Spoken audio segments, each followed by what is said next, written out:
నేను శ్రీ సౌజన్య. ముందుగా హెడ్లైన్స్. కేటీఆర్ తో ఆస్ట్రేలియా హై కమిషనర్ భేటీ. ఫిలిప్ గ్రీన్ కు జ్ఞాపిక అందజేస్తున్న కేటీఆర్. రైతులను ఇబ్బంది పెడితే కఠిన చర్యలు. ధాన్యం కొనుగోళ్లపై ప్రతిపక్షాల ఆరోపణలు అవాస్తవం. ఉత్తమ్. 2047 నాటికి మానవరహిత వ్యవసాయం. భారత్ ఆస్ట్రేలియా మధ్య స్మార్ట్ ఫార్మ్ నెట్వర్క్ ప్రారంభం. స్టార్ హోటళ్లలోనూ కళ్ళు నీరా అందుబాటులోకి తెస్తాం. పొన్నం. మియాపూర్ లో సీఏ విద్యార్థి అనుమానాస్పద మృతి. ఏపీలో పర్యాటకానికి సరికొత్త బండెలు. చిక్కుముక్కు రైలు ఆగకుండా 528 కిలోమీటర్లు. త్వరలో కర్నూలుకు హైకోర్టు బెంచ్. మంత్రి లోకేష్. పన్ను ఎగవేతల నివారణకు ఏఐ ఆదాయార్జన శాఖలపై సమీక్షలో సీఎం చంద్రబాబు. వచ్చే ఏడాది నుంచి ఆన్లైన్లో నీట్. ధర్మేంద్ర ప్రధాన్. ఇక వివరాల్లోకి వెళ్తే, భారత్లోని Australia high commissioner Philip Green Karnataka, Telangana రాష్ట్రాల Australia consul general Hilary McGeachy గురువారం భారత కార్యనిర్వాహక అధ్యక్షుడు కేటీఆర్ తో భేటీ అయ్యారు. హైదరాబాద్ లోని నందినగర్ లో జరిగిన ఈ భేటీలో తెలుగు రాష్ట్రాల్లో ఆస్ట్రేలియా పెట్టుబడులకు ఉన్న అవకాశాలు, సాంకేతిక రంగంలో పరస్పర సహకారం, విద్యారంగంలో నూతన భాగస్వామ్యాల గురించి ప్రధానంగా చర్చించారు. తెలంగాణ, ఆస్ట్రేలియా మధ్య సహకారం భవిష్యత్తులో స్థానిక యువతకు మరిన్ని అంతర్జాతీయ అవకాశాలను కల్పిస్తుందని ఆశాభావం వ్యక్తమైంది. భారత్, ఆస్ట్రేలియా మధ్య ఉన్న మైత్రిని మరింత బలోపేతం చేసే దిశగా ఈ చర్చలు సాగాయి. ఆస్ట్రేలియా ప్రతినిధులతో జరిగిన ఈ భేటీ పట్ల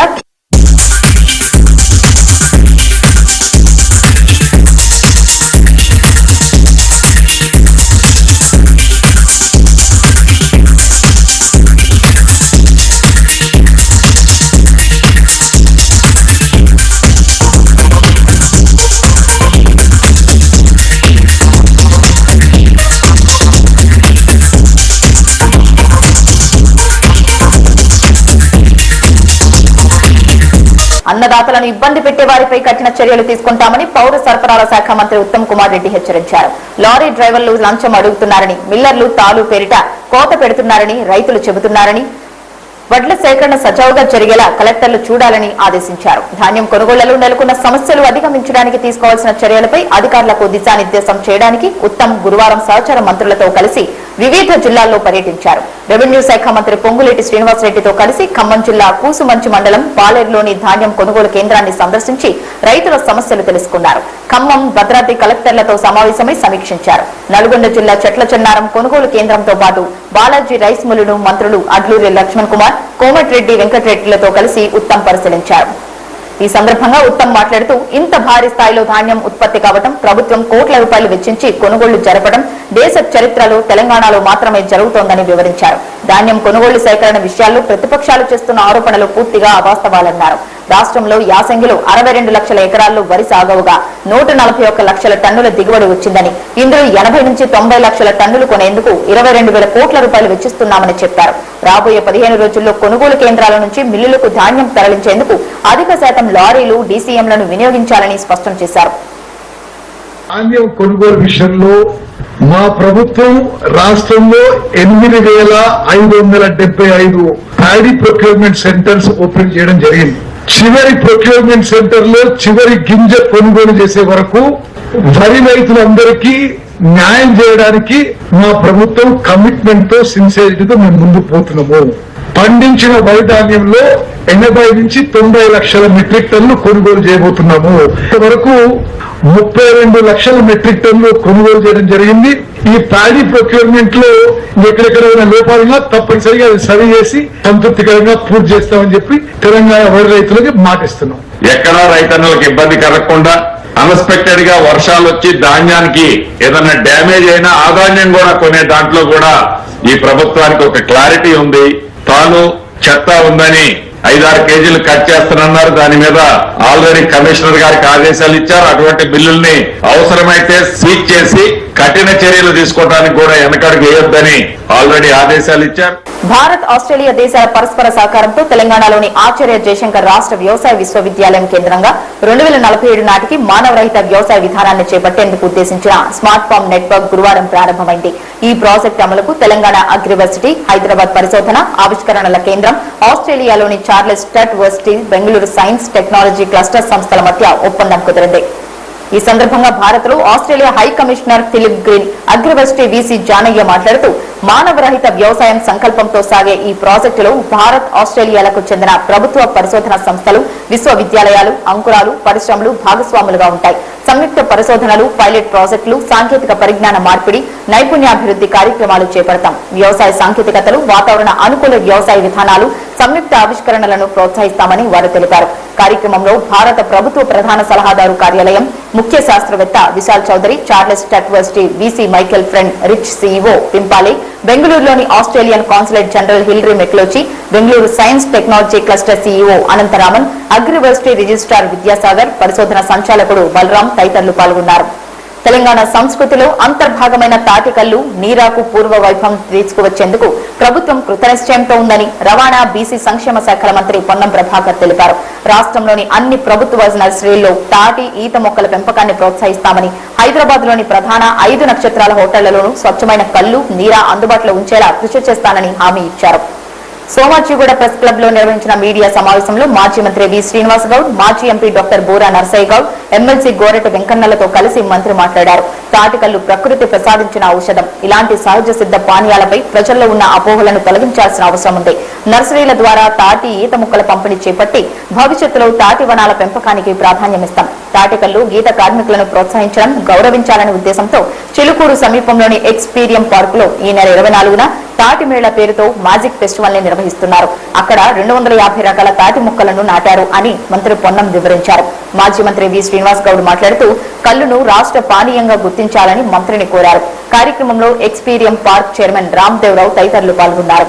ప్రముఖులను, ముఖ్యులందరినీ ఆహ్వానించి ఒక తాటి కల్లు మేళా చేసేటువంటి సందర్భంగా మమ్మల్ని అందరినీ కూడా రాజకీయాల కంటే, పార్టీల కంటే ఒక గౌడ్స్ గా కులవృత్తికి సంబంధించి ఎవరు హోదాల్లో ఉన్నప్పుడు వాళ్ళు ఆ కులవృత్తి రక్షణకో, కులవృత్తి అభివృద్ధికో పాటుపడేటువంటి వ్యక్తులుగా ఎవరి అవకాశం ఉన్నప్పుడు వాళ్ళల్లా చేసుకుంటూ పోయే సందర్భంలో మమ్మల్ని అందరినీ భాగస్వామ్యం చేయడం, అందులో ముఖ్యంగా సోదరుడు జూపల్లి కృష్ణారావు గారు ఎక్సైజ్ మరియు టూరిజం శాఖ మంత్రి గారు నన్ను ప్రత్యేకించి సీనన్న కూడా చెప్పినాడు, నరసన్న అందరం కూడా మరి మాట్లాడి ఈ రోజు రామ్దేవ్ గారి ఆహ్వానం మేరకు ఇక్కడికి వచ్చినాం. అందరూ కూడా మే 24వ తేదీ నాడు చిలుకూరు బాలాజీ దగ్గర ఉన్నటువంటి ఎక్స్పీరియం పార్కులో తాటి కల్లు మేళా జరుగుతోంది. ఈ స్ఫూర్తిగా తీసుకొని ప్రభుత్వం తరఫున కూడా జనరల్ గా కళ్ళు అనగానే హైదరాబాద్ ప్రాంతంలో అక్కడో ఇక్కడో చెట్లు లేవు కదా, కల్తీ కదా అనుకునే భావం నుంచి పోవడానికి కొంతమంది కులంతో సంబంధం లేదు, ఎవరైనా వనం పెంచుకోవచ్చు అనేది వెనుకటి నుంచి ఉంది. కానీ దాదాపు 12,000 గ్రామాలు తెలంగాణలో ఉన్నాయి. ఆర్థికంగా ఉన్న గీతా కార్మిక సంఘాలు కానీ, కుటుంబాలు కానీ వృత్తిని, సమాజాన్ని కాపాడడానికి లేదా ప్రకృతి ప్రేమగా ఆ గ్రామంలో అనారోగ్యం బారిన పడకుండా ఉండాలంటే ఈ ప్రకృతి వైద్యంగా ఉండబడేటువంటి ఈ ద్రవం కళ్ళు, నీర, తాటి, ఈత ఏదైనా తాగినా, కళ్ళుతో పాటుగా తాటి ముంజలు తిన్నా, ఈత పండ్లు తిన్నా, నాకు తెలిసి ఇక్కడ ఈత చెట్టు చిన్న సైజు ఉన్నప్పుడు అలాగే గుజ్జలుతుంది, అది దాన్ని కొట్టడం నిషేధం, ఎందుకంటే చెట్టు చనిపోతుంది. దాని తర్వాత అది ఉండేటువంటి ఒక చక్కెర, దాని యొక్క సాటిస్ఫాక్షన్ అవన్నీ కూడా ఉండే పరిస్థితుల్లో ప్రభుత్వం తరఫున కూడా ఎట్లయితే బార్స్ అండ్ రెస్టారెంట్స్ ఉన్నాయో నేను ప్రత్యేకించి అందరూ కూడా లేఖ రాయబోతాను. ఇక్కడ పడేటువంటి అన్ని రకాల మేజర్ హోటల్స్ లో కూడా వారన్నారు తెలంగాణ డ్రింక్ కల్లుగా తాటి కల్లును చేయాలనేటువంటి వారు కోరడం కూడా పొద్దున కోరినారు. తప్పకుండా డిస్కషన్ చేసే ప్రయత్నం చేస్తాం. ప్రభుత్వంలో ఒక గౌడుగా, రాజకీయాలు లేదా మంత్రిగా వీటన్నిటికంటే ఎక్కువ గీతా కార్మికులకు సంబంధించి లేదా సమాజంలో అందరికీ ఆరోగ్యానికి ఉపయోగపడేటువంటి పానీయంగా దీన్ని భవిష్యత్తులో ప్రజలకు అవగాహన కలిగించి దీని అనేక ఔషధ గుణాలు ఉన్నాయి, వైద్యానికి ఉపయోగపడే రకమైనటువంటి గుణాలు ఉన్నాయి, ప్రకృతి రీత్యంగా దొరికేటువంటిది. ఇక్కడ ఈరోజు గ్రామీణ ప్రాంతాల్లో చాలా మందిని పెద్ద పెద్ద మనుషులు తీసుకుంటే 80-90 ఏళ్ళు వచ్చినా వాళ్ళు గట్టిగా స్ట్రాంగ్ ఉండడానికి ప్రతిరోజు నిత్యం వాళ్ళు కళ్ళు తాగి ఉండడం వల్ల అనేటువంటి అనేకమైనటువంటి సైంటిఫిక్ ఆధారాలు ఉన్నాయి. సో దాన్ని బేస్ చేసుకునే మనం ఈరోజు మాట్లాడుతాం. మియాపూర్ పోలీస్ స్టేషన్ పరిధిలోని గోకుల్ ప్లాట్స్ లో సీఏ విద్యార్థి కుమ్మరి జనార్దన్ అనుమానాస్పద స్థితిలో మృతి చెందాడు. తన గదిలో గురికి వేలాడుతూ ఉండటాన్ని గమనించిన స్థానికులు పోలీసులకు సమాచారం అందించారు. గదిలో రక్తపు మరకలు ఉండటంతో జనార్దన్ మృతిపై తల్లిదండ్రులు అనుమానాలు వ్యక్తం చేస్తున్నారు. ఘటనపై మియాపూర్ పోలీసులు కేసు నమోదు చేసి దర్యాప్తు చేస్తున్నారు.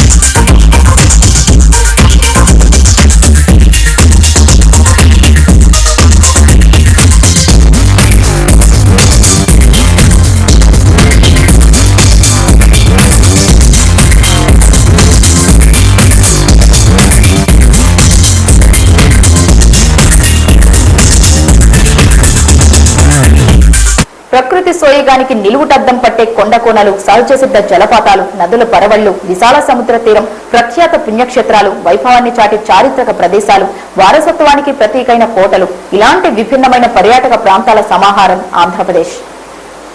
రాష్ట్రంలోని పర్యాటక ప్రాంతాల గొప్పతనాన్ని అందరికీ పరిచయం చేసేలా ముందుకు సాగుతోంది కూటమి ప్రభుత్వం.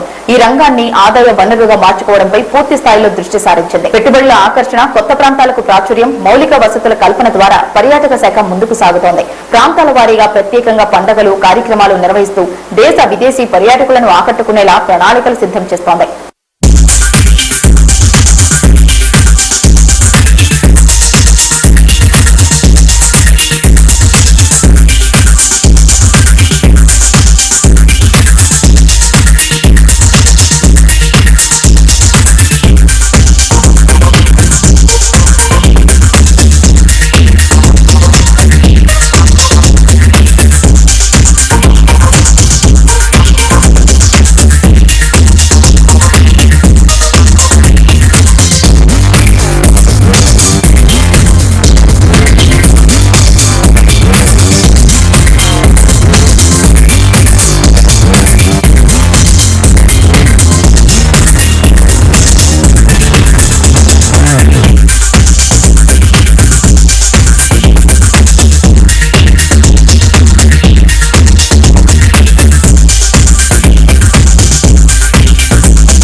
భారతదేశ రైల్వే నెట్వర్క్ ఎన్నో అసాధారణమైన రికార్డులున్నాయి. అందులో కొన్ని అత్యంత వేగంగా ప్రయాణించేవి, విలాసవంతంగా ఉండేవి, మరికొన్ని దేశంలోని మారుమూల ప్రాంతాలను కలిపేవి.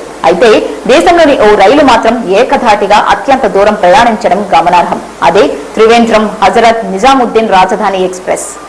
ఈ రైలు కేరళ రాజధాని తిరువనంతపురం నుంచి ఢిల్లీలోని హజ్రత్ నిజాముద్దీన్ స్టేషన్ వరకు నడుస్తోంది. సాధారణంగా భారతీయ రైల్వేలు ప్రతి 100 నుంచి 200 కిలోమీటర్లకు ఒక మెయిన్ స్టేషన్ ఉంటుంది.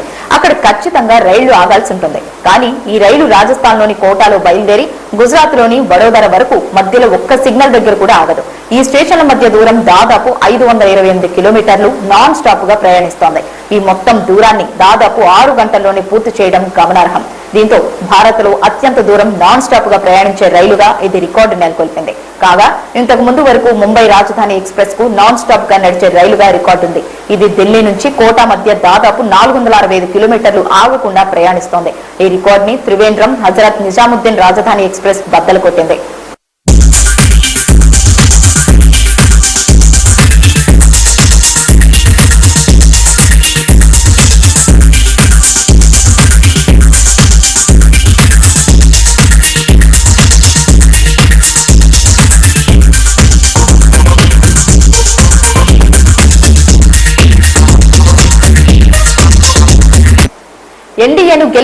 కు రుణం తీర్చుకుంటున్నామని మంత్రి నారా లోకేష్ అన్నారు. పుట్టపర్తిలో 650 ఎకరాల్లో advanced medium combat air craft project నిర్మాణానికి రక్షణ మంత్రి రాజ్నాథ్ సింగ్, సీఎం చంద్రబాబు శంకుస్థాపన చేశారు. 15,800 కోట్ల రూపాయల భారీ వ్యయంతో నిర్మిస్తున్న ఈ ప్రాజెక్టు ద్వారా 5వ తరం యుద్ధ విమానాలను తయారు చేయనున్నారు. ఈ సందర్భంగా ఏర్పాటు చేసిన సభలో మంత్రి లోకేష్ మాట్లాడారు.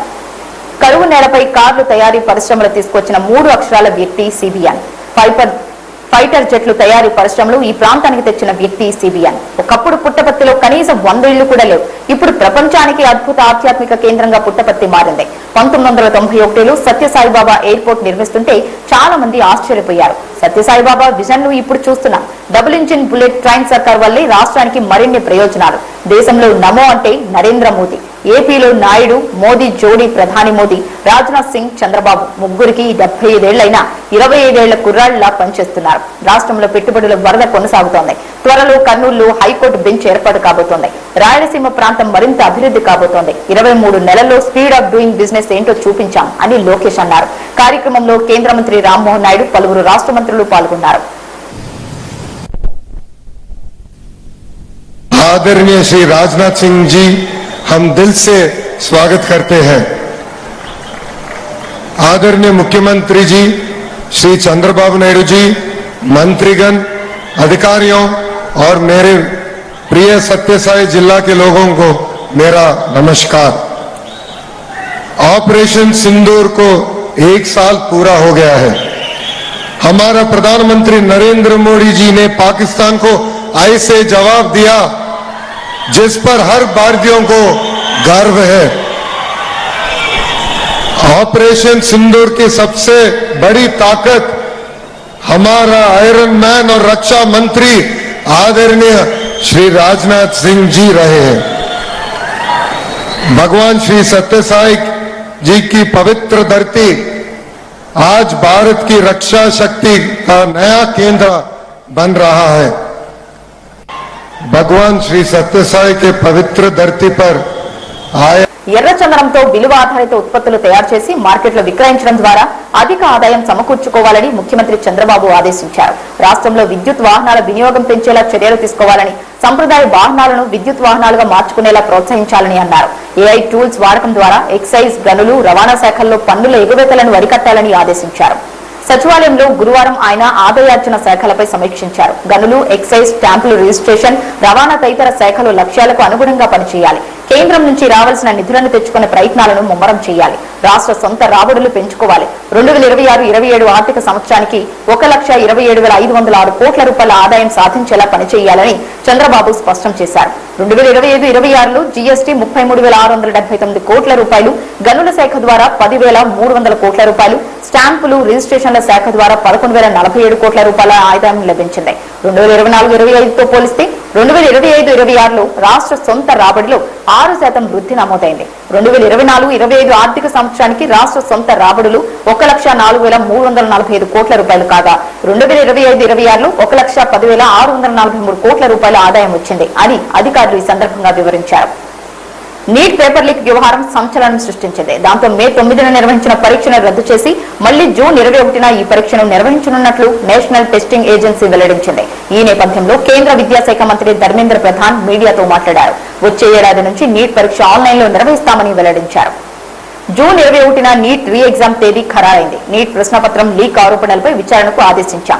ఇప్పటికే ఈ కేసును సిబిఐ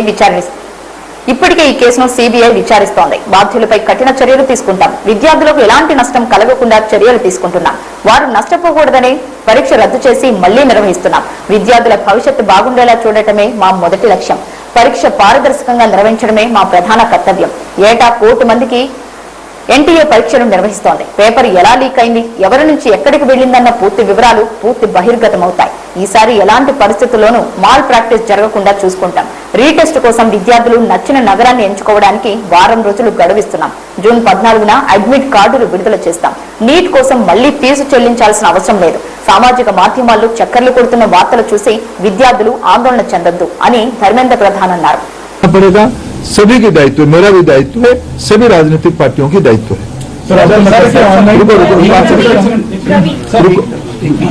अंचल सर, एक सवाल भी रहा है सर, क्योंकि 2024 में भी इसी तरीके की खबरें आई थी क्या एनटीए के मैकेनिज्म में सुधार की गुंजाइश है, सुधारने की जरूरत है अभी?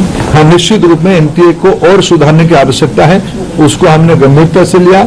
24 की जो लूप होल्स आई थी, 24 की लूप होल्स को इस बार हमने पूरा पैक किया था, पूरा ठीक किया था, लेकिन उसके बावजूद भी एक फिर घटना हुई है। इसलिए एनटीए में निश्चित रूप में और सुधार की आवश्यकता है, इसको सुधार किया ही जाएगा। सर, सीबीआई के रिमांड नोट में बहुत स्पेसिफिकली मेंशन किया गया कि एनटीए से जुड़े हुए लोगों के लिंक्स को भी प्रूव किया जाएगा इस बार। पिछली बार ये कहा गया था कि जो मतलब ग्राउंड लेवल का जो छोटा स्ट्रक्चर था, सीबीआई ने जांच वहीं तक करके छोड़ दी थी। इस बार क्या आपका रिएक्शन है जो रिमांड नोट में सीबीआई ने बात कही है उस परिप्रेक्ष्य? सीबीआई ने सही कहा है, किसी को छोड़ा नहीं जाएगा, किसी को छोड़ा नहीं जाएगा। एनटीए के अंदर हो, बाहर हो, कोई भी हो, किसी को स्पेयर नहीं किया जाएगा। सर, मेरा सवाल है कि जब ऑनलाइन अगर परीक्षा होती तो आपको लगता है कि इसमें एरर नहीं होगा? ये एकदम आप तुलनात्मक ओएमआर से सीबीटी थोड़ा प्रूफ है, थोड़ा प्रोटेक्टेड है, थोड़ा उसको ठीक किया जाए। टेक्नोलॉजी देखो, साइबर क्राइम तो एक बड़ा दुनिया बन चुकी है ना, इसको हम लोग सब नई दुनिया में रह रहे हैं, वो भी वहां भी चुनौती है, लेकिन हमारे देश की सिस्टम पे हमें भरोसा करना पड़ेगा और तुलना, ये तो इम्प्रूवमेंट की चीज है। सर, 4 बार अभी तक देखा गया कि पेपर लीक हुआ है। हर बार आपने ये बात कही है कि 0 टॉलरेंस रखा जाएगा, लेकिन बार बार ये चुप हो जाती है, आखिर में कहाँ थी? हर एक बार की नेचर बदल जाती है ना। देखो, ये हम सब एक सिस्टम चलाते हैं, सरकार बहुत जिम्मेवारी के साथ कह रहे हैं हम चीजों को सुधारेंगे, फिर भी एक्सीडेंट होता है, उसको ठीक करना पड़ेगा। सर, एनटीए के स्ट्रक्चर में किस तरह का रिफॉर्म आप सजेस्ट कर रहे हैं? और जैसे परमानेंट एम्प्लॉयज नहीं है एनटीए में, कॉन्ट्रेक्चुअल बेस एम्प्लॉयज हैं, उनके लिए क्या करना चाह रहे हैं कि उससे लीक का चांसेस बढ़ जाते हैं? मैंने कहा कि पहले सीबीआई को अपने काम को पूरा करने दो, इसके अलावा एनटीए को और मजबूत किया जाएगा। सर, जिस तरीके से आपका एनटीए को मजबूत किया जाएगा, लेकिन साल दर साल पेपर लीक होता है, तो क्या एनटीए जिम्मेदारी लेगा कि इस तरीके से गलती ना हो? तो एनटीए ने दायित्व लिया है, ये सूचना एनटीए को ही आया है, 7 को एनटीए की ग्रीवेंस पोर्टल में आया है, एनटीए ने उसको छुपाया नहीं, एनटीए ने उसको संवेदनशीलता के साथ सरकार के सामने रखी, हमने हमारे नेतृत्व के सामने रखा, बाकी सिस्टम के सामने रखा। एजेंसियां तुरंत काम पे 8 तारीख सुबह से 7 तारीख रात को एजेंसियां काम शुरू कर दी है। 12 को हमने निर्णय कर लिया कैंसिल करने का, 15 को हमने निर्णय कर लिया परीक्षा करने का। सब एनटीए ने ही किया, एनटीए अकाउंटेबल है, एनटीए में जो कमी है उसको सुधारना पड़ेगा, जो भी गुनेगार है उसको परिधि में लाना पड़ेगा और एनटीए ही अकाउंटेबल होगा। पेपर लीक के आरोपियों ने कहा है कि पिछले साल भी पेपर आउट था। मैं कम से कम मैं इस विषय कम से कम अफवाह में हम ना जाए, कोई विषय में हम अफवाह में ना जाए। हम सब जिम्मेदार, आप सब राष्ट्रीय मीडिया हो, आप सबकी दायित्व है, समाज में जो है हम कुछ भी चीज हम छुपा नहीं रहे, कुछ भी चीज हम मुंह फेर नहीं रहे, लेकिन जो विषय है असम्पशन 20-25 लाख बच्चों की भविष्य की सवाल है। आपकी एक एक वाणी अनेकों के मन में उद्वेग खड़ा करता है, जो तथ्य है वो छुपना नहीं चाहिए। आपके सहयोग से हम यहाँ आए हैं, ये मीडिया ने यहां तक इसको लाया है, हम उसको आदर करते हैं, लेकिन हम ऐसा भी कुछ विषय ना करें जो अनावश्यक फिर एक बार तनाव खड़ा करे। प्रमाण है तो उसको चिंता करें। जो मेरे मैं कोऑपरेशन चाहूंगा, जो मित्र पूछ चुके हैं वो छोड़ दीजिए, जो नहीं पूछे वो पूछे। आउटसोर्सिंग को लेकर सवाल होता है, एनटीए खुद अपना काम नहीं करती, सारा काम आउटसोर्स करती है, सुधारा जाएगा। प्रॉब्लम कैसे हुई है? नहीं, कई चीज ध्यान में आया है, कई चीज I assure you will go to the last point. राज्यों के साथ समन्वय किस तरह से बिठाया जाएगा? जैसे माफिया हैं, सब जानते हैं कि हर अलग अलग राज्य में सुनते हैं उनकी माफिया वहां पर मौजूद हैं, वो कैसे समन्वय बिठाया जाएगा? क्योंकि वो थर्ड पार्टी वाला भी सवाल उठा कि एनटीए का ग्राउंड कहीं ना कहीं शायद क्या कमजोर हो रहा है, किस तरह से राज्यों को साथ में लाया जाएगा? देखो, राज्य इस बार भी, मैं आभार पकड़ के इस बार जो हमने कहा ना, मैंने राधाकृष्ण कमेटी को कोट किया, राधाकृष्ण कमेटी ने कुछ मौलिक सुझाव दिया था कैसे इसको इलेक्शन मैंने कैसे कंडक्ट किया जाए। उन्होंने शब्द लगाया था इलेक्शन टाइप के अरेंजमेंट करो, जनरल इलेक्शन जैसे होती है ऐसे इस बार अरेंजमेंट करो। आप राज्य देश की किसी भी जिला कलेक्टर एसपी को आप इस बार पूछिए फोन करके, उन्होंने क्या किया। मैंने कम से कम उस दिन 3 तारीख को कम से कम 15 देश की सभी कोनों में जम्मू का श्रीनगर से लेके केरला तक, नॉर्थ ईस्ट से लेके सेंट्रल इंडिया तक, मैं अनेक कलेक्टर एसपी को हिमाचल से भी रैंडम फोन किया है। उसी समय में कहा हो, सब एग्जामिनेशन सेंटर में थे, सब एग्जामिनेशन सेंटर, सब एसपी कलेक्टर सब एग्जामिनेशन सेंटर में थे। अलग कोई गेट के सामने है, कोई कैंपस के अंदर है। राज्य सरकारों ने सभी जगह पे बहुत ही मदद किया। फिर उनकी हम मदद लेंगे, राज्य सरकारों ने की मदद के कारण हो पाई है। 5400 सेंटर में इस बार तो ये निगरानी की व्यवस्था की गई थी। हर एक विद्यार्थियों को हम एआई टूल यूज करके उनको आप भी देख पा रहे थे, आप लोग उस दिन जो कोई गए होंगे मॉनिटरिंग सेंटर में आप भी देख पा रहे थे, लेकिन फिर भी चूक हुई है। आप कुछ बच्ची स्टूडेंट का सवाल है कि 23 तारीख को परीक्षा होगी, उसमें इस तरीके की भ्रांतियां लीक नहीं होगी, इसकी क्या कोई आपकी मदद चाहिए, हम मिलकर अश्योर करें कि नहीं होगी। सर, राहुल गांधी आरोप लगाते हैं कि सरकार पर जो छात्र हैं और जो अभिभावक हैं उनका भरोसा टूट गया है। उस भरोसों को कैसे लाया जाएगा, कैसे विश्वास दिलाया जाएगा कि आगे से ऐसी चीजें ना हो? देखिए, मैं फिर विनम्र मैं उसके कोई राजनीतिक आरोप का उत्तर आज नहीं दूंगा, ये मंच नहीं है। मेरे दायित्व मेरे 22-25 लाख बच्चों के भविष्य, उनके अभिभावक, उनके मन की आवेग और संवेदना में भी आपको थोड़ा ఇది ఇప్పుడు వరకు ఉన్న బులెటిన్ అప్డేట్స్. మరొక బులెటిన్ తో మళ్ళీ కలుసుకుందాం. అంతవరకు సెలవు, నమస్కారం.